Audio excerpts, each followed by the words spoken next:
വയനാട്ടിൽ കൈത്താങ്ങായി ഡിവൈഎഫ്ഐ. ദുരന്തത്തിൽ വീട് നഷ്ടപ്പെട്ടവർക്ക് 100 വീടുകൾ ഡിവൈഎഫ്ഐ വെച്ച് നൽകുന്നു. ആക്രി ചലഞ്ചിലൂടെയും ബിരിയാണി ചലഞ്ചിലൂടെയും മറ്റും യൂണിറ്റ് തലത്തിൽ സമാഹരിച്ച തുക ഉപയോഗിച്ചാണ് വീടിന്റെ നിർമ്മാണം. മാതൃകാപരമാണ്.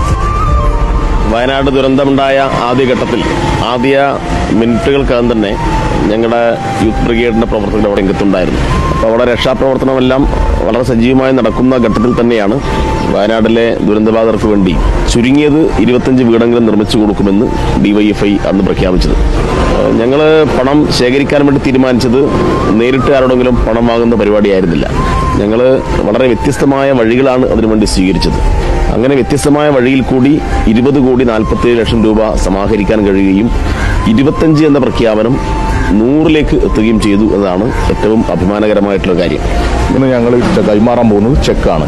വീടിന് 20 ലക്ഷം വെച്ച് നോക്കുമ്പോൾ 100 വീടിനുള്ള പണം ഞങ്ങൾക്ക് കൊടുക്കാൻ പറ്റും. ചെക്കന്മാര് കൊള്ളാം അല്ലേ?